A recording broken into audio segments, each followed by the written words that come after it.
এটা কি আচারের ওই চাকরি এখন না আবেদন করতেছে বেশ দেখি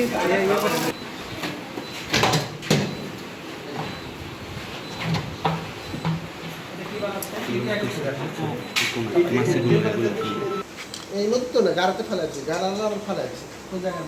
এই যেমন এই জায়গায় ফেলা আছে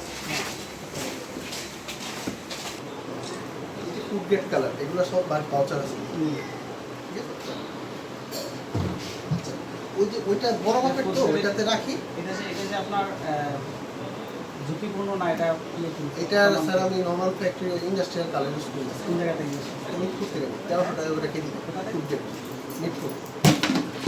এটাও পরীক্ষিত স্যার এগুলো নিয়েও আছে এগুলো কি আছে ঠিক আছে এগুলো অনেক ধরনের কোল্ড ড্রিঙ্কসগুলো আমাকে দেখান এনার্জি ড্রিঙ্ক সারা বাংলাদেশে আছে খাওয়া দেখেন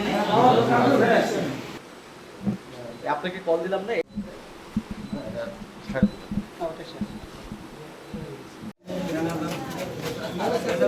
আরেকটা বিভাগ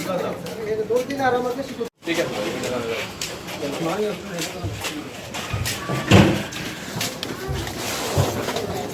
আপনারা জানেন যে কেরানীগঞ্জে যত্রতত্রভাবেই কারখানা গড়ে উঠেছে যেগুলো অবৈধভাবে পরিচালিত হচ্ছে আমাদের কাছে অনেক সময় ইনফরমেশন আসছে বিভিন্ন মাধ্যমে তো তারই ধারাবাহিকতায় আজকে আমরা এখানে সরজমিনে এসে দেখতে পেলাম যে একজন ব্যক্তি তিনি এখানে অবৈধভাবে আচার তৈরি করছেন যেটা স্বাস্থ্য ঝুঁকিপূর্ণ এবং কোল্ড ড্রিঙ্কস তৈরি করছিলেন এনার্জি ড্রিঙ্কস যেগুলো খুবই স্বাস্থ্য ঝুঁকিপূর্ণ এবং আমি যেটা মনে করছি যে এটা মানুষজনকে আপনার মৃত্যুর দিকে ঠেলে দিবে খুব দ্রুতই তো এরকমভাবে উনি এই পণ্যগুলো তৈরি করছেন যেটা অবৈধভাবে এখানে বিএসটি এর কোনো লাইসেন্স নাই বা তার ব্যবসায়িক কোনো ধরনের লাইসেন্স নাই ওভারঅল আমরা দেখতে পাচ্ছি যে তিনি যে ইনগ্রিডিয়েন্টসগুলো তার মিক্স আপ করছিলেন সেগুলো অত্যন্ত অস্বাস্থ্যকরভাবে এবং